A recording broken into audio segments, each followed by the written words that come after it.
Bienvenue chers téléspectateurs de Business 24 Africa, vous êtes à votre émission Business Matin et aujourd'hui, comme d'habitude, nous allons recevoir sur notre plateau Monsieur Lodamas qui est spécialiste des marchés financiers. Avec lui, nous ferons le point des marchés financiers et puis nous allons terminer cette émission avec votre rubrique La Bonne Affaire. Nous avons un très bon projet pour vous aujourd'hui chers téléspectateurs. Si vous voulez en savoir plus alors, restez avec nous.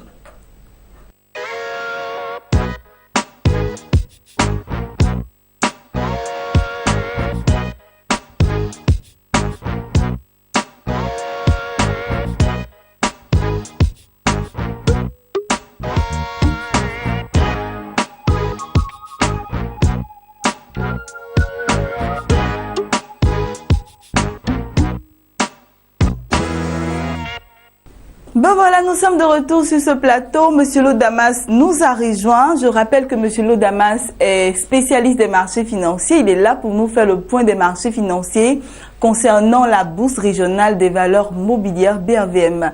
Bonjour à vous, Monsieur Lodamas. Bonjour, madame. Merci d'être sur notre plateau. Merci pour l'invitation. Voilà, on va faire le point concernant le point des marchés financiers concernant la BRVM, n'est-ce pas? Et on commence tout de suite avec les indices principaux. Bien, au niveau des indices principaux, il faut retenir que le BRVM10 est passé de 268,12 à 268,68 points, soit une hausse hebdomadaire de 0,21%. Le BRVM Composite est passé de 309,28 à 3,82 points, soit une hausse hebdomadaire de 0,17%. Passons maintenant aux indices sectoriels. Alors, en ce qui concerne les indices sectoriels, il faut retenir que le BRVM Industrie a baissé de 1,89%, le BRVM Service Public a progressé de 3,04%, le BRVM Finance a chuté de 0,62%, le BRVM Transport a baissé de 1,61%, le BRVM Agriculture a dégringolé de 42,47%, le BRVM Distribution a chuté de 4,36% et le BRVM Haute Secteur a trébuché de 7,41%. Et on s'intéresse à présent aux grandes variations, la plus forte hausse et puis la plus forte baisse.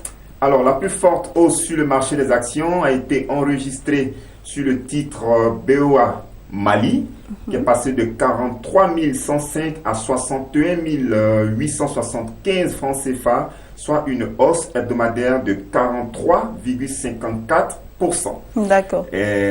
Au niveau de la plus forte baisse, elle a été notée sur le titre Vivo Énergie Côte d'Ivoire, qui est passé de 185 000 à 153 500 francs CFA, soit une baisse hebdomadaire de 17,29%. D'accord, Monsieur Lodamas, parlez-nous des valeurs à surveiller cette semaine.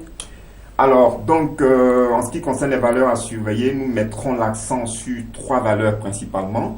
La première valeur, c'est le titre BOA Mali. BOA Mali constitue actuellement l'attraction favorite, même au niveau de la BRVM. Ce titre-là, donc, a enregistré une forte hausse hebdomadaire en clôturant à 61 875 francs CFA, soit une hausse de 155,84% en prenant pour repère la fin du mois de mai, c'est-à-dire depuis le 31 mai, tenez-vous bien, le titre BOA Mali enregistre une hausse de plus de 155%. C'est extraordinaire. C'est une performance extraordinaire. Vraiment. Et à l'analyse de cette progression extraordinaire, on a l'impression que nous tendons beaucoup plus vers une situation de surévaluation, parce que la demande étant très forte, et le titre ne fait que monter, et on tend maintenant vers les 200% de croissance en moins d'un mois, et c'est vraiment extraordinaire.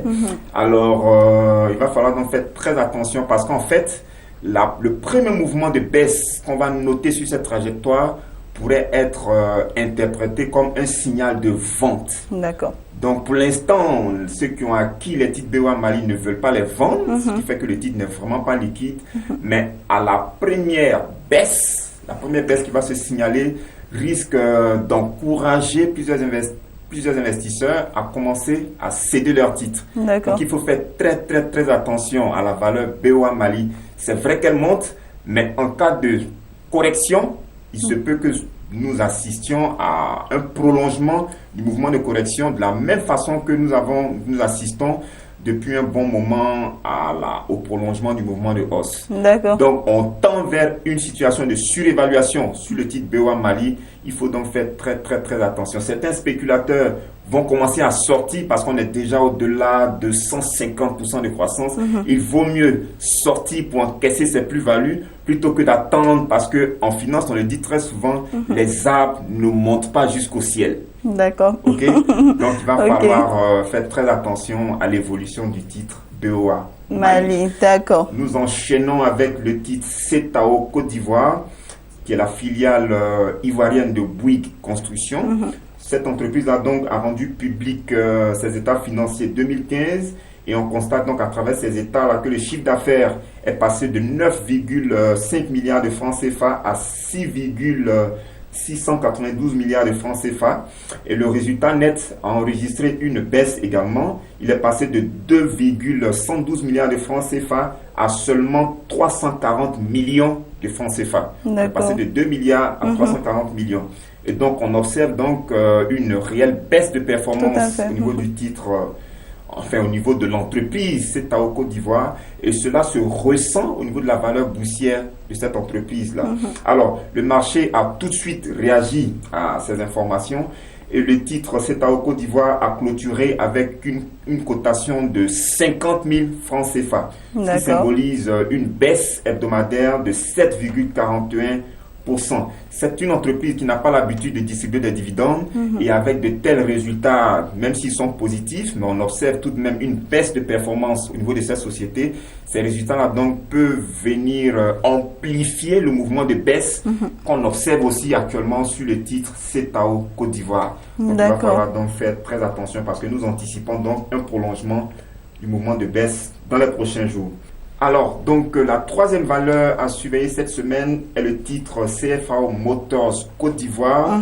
Je rappelle concernant cette entreprise que l'agence de notation financière Wara a rendu public donc la note relative à la performance de CFAO Côte d'Ivoire. Et tenez-vous bien, cette agence de notation financière a attribué la note triple B+, à CFAO Côte d'Ivoire sur le long terme.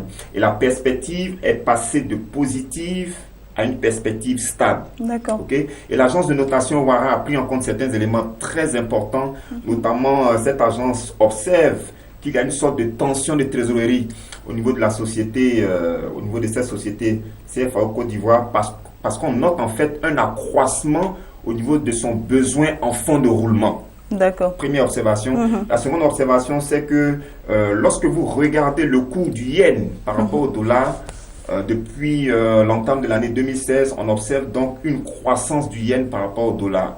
Or, l'entreprise CFAO Côte d'Ivoire s'approvisionne au niveau de sa marque Toyota. Elle achète donc les véhicules Toyota en payant en fait la facture en yen, en monnaie étrangère. Et donc, lorsque le yen s'apprécie par rapport au dollar, les marges bénéficiaires de CFAO Motors Côte d'Ivoire sur ce produit diminuent. Les marges s'amenuisent en fait. D'accord. Et donc, le marché a tout de suite réagi. Le titre CFAO Motors Côte d'Ivoire vaut actuellement 117 005 francs CFA, soit une hausse de 28,58% en prenant pour repère la fin de l'année 2015. D'accord. Ok. Donc, il va falloir surveiller de très près l'entreprise CFAO Motors Côte d'Ivoire, parce que cette note qui a été rendue publique par l'agence de notation Wara sera certainement prise en compte par tous les investisseurs dans les prochains jours, dans leur décision d'investissement relative donc à cette valeur CFAO Motors Côte d'Ivoire. D'accord, monsieur Lo, c'est bien compris. On va poursuivre avec les matières premières. On va à l'international. On parlait de l'or, du pétrole Brent et du pétrole WTI. Bien, donc nous commençons avec l'or. L'or a terminé la semaine en cotant 1290,40 $ l'once, soit une hausse hebdomadaire de 1,48%. Le pétrole Brent a baissé de 2,48% pour terminer à 49,25 $ le baril. Le pétrole WTI a régressé de 3,53% pour achever sa course en affichant donc une cotation de 47,26 $1,62 le baril. D'accord. Monsieur Lodamas, on va terminer avec vous, mais avant de vous laisser partir, des conseils pour nos téléspectateurs. Alors, 2 conseils essentiels aujourd'hui. Nous sommes pratiquement à la fin du mois de juin. Donc, nous tendons allègrement vers la fin du premier semestre 2016. Il est important pour tout investisseur aguerri, pour tout investisseur qui a vraiment assez d'expérience sur le marché, de faire un bilan semestriel. OK? Donc, nous encourageons tous les investisseurs actifs sur le marché de la BRM à faire leur bilan semestriel. Comment est-ce que leur portefeuille a évolué? Quelle est donc, quelle comparaison ils peuvent établir entre l'évolution de leur portefeuille et l'évolution du marché? Comment leur portefeuille a également évolué par rapport à eux-mêmes, leurs objectifs en tant qu'investisseurs. Donc, il y a un bilan qu'il faut faire à mi-parcours. Nous encourageons tout le monde à faire ce bilan pour voir, en fait, depuis l'entame de l'année 2016 jusqu'à la fin de ce mois de juin, comment est-ce que mon portefeuille se comporte exactement. Il convient donc de jeter un coup d'œil dans le rétroviseur. Le deuxième point, le deuxième conseil qu'on peut donner, c'est qu'actuellement, tout le monde observe ce qui se passe au niveau du Royaume-Uni. On parle de Brexit partout. Et donc, Londres est la première place financière mondiale. Et donc, si jamais le Brexit, c'est-à-dire la sortie si jamais le Royaume-Uni sort de l'Union européenne, il est probable que cette décision ait des secousses importantes au niveau des marchés financiers. Donc, est-ce que les marchés financiers africains vont ressentir ces secousses-là? Est-ce que la BRVM spécifiquement va ressentir ces secousses? Donc, comment est-ce que les marchés financiers au niveau international et même africains vont accueillir la décision finale? Nous invitons donc tous les investisseurs à prêter attention à l'évolution de ce dossier, à l'évolution de cette question, pour ne pas être surpris par d'éventuelles réactions, j'ai envie de dire, brusques du marché financier à l'égard de la décision finale qui sortira du vote de nos amis britanniques. Donc, les téléspectateurs suivent vraiment avec une grande importance cette affaire. Voilà, l'épisode du Brexit, il n'est pas intéressant de raisonner en se disant non, ça concerne la place financière. Ça ne nous intéresse pas. Voilà, non. Vous êtes des financiers, enfin, vous n'êtes pas forcément des financiers, mais vous êtes des investisseurs et les marchés financiers sont très sensibles à ce genre d'informations. La place boursière, la place financière de Londres est une place très, très, très stratégique au niveau des marchés financiers. Donc, une telle décision, si le Royaume-Uni sort de l'Union européenne, il est fort probable que cela provoque des secousses importantes sur les marchés. Quelles seront donc ces secousses-là? Comment est-ce que les marchés financiers africains vont accueillir ces secousses-là? Il vaut mieux donc suivre de près cet épisode du Brexit pour ne pas être surpris. D'accord, d'accord. Donc, pour ne pas être surpris, suivez les conseils de M. Lodamas. Il a dit, voilà, merci à vous, M. Lodamas, d'être passé sur notre plateau. On va vous dire au revoir et puis à la semaine prochaine. Merci bien. Voilà. Chers téléspectateurs, nous, on continue cette émission et on passe maintenant à notre rubrique La Bonne Affaire.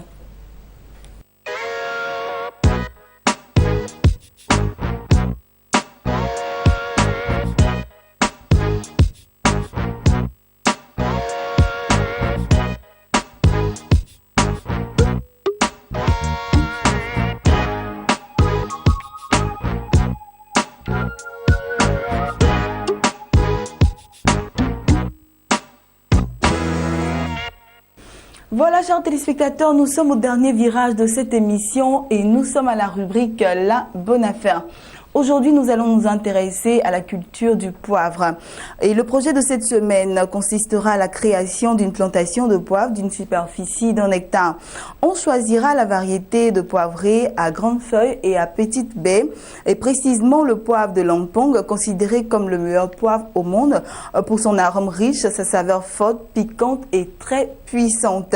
Voilà, nous allons parler maintenant des différents tableaux. Le premier tableau donc nous présente la nature et les coûts des travaux à réaliser. Comme nature des travaux à réaliser, nous avons le défrichage, l'épannage d'engrais, les trouaisons, etc. Réservé pour cela la somme de 976 250 francs CFA. Il faut préciser que le terrain n'est pas pris en compte dans ce calcul. Nous supposons que le promoteur est déjà propriétaire d'un terrain. Voilà. On continue avec le deuxième tableau qui présente les coûts des équipements. Voilà, vous avez comme équipement machette, lime, botte, seau, pelle, arrosoir, etc. Vous devez réserver pour cela la somme de 147 000 francs CFA. Terminons avec les estimations des coûts des travaux. Entre autres, vous avez des engrais, tout et tout. Vous devez réserver la somme de 459 500 francs CFA. Voilà un petit récapitulatif pour vous, chers téléspectateurs. Pour le premier tableau, vous avez la somme de 976 250 francs CFA, plus le deuxième tableau, la somme de 147 000 francs CFA. Et ensuite vient le dernier tableau, avec la somme de 459 500 francs CFA, ce qui vous donne un total d'1 582 750 francs CFA pour à thème gagner la somme de 1,8 million à 7,8 millions pendant 25 ans. N'est-ce pas un bon projet pour vous, chers téléspectateurs? J'espère que vous allez vous y intéresser et que vous allez essayer de mettre cela en pratique pour ensuite gagner beaucoup d'argent. Et bien voilà, c'est ici que nous allons clore cette émission. Business Matin aujourd'hui, c'est terminé. Continuez de suivre Business 24 Africa. Vous êtes sur la meilleure des chaînes.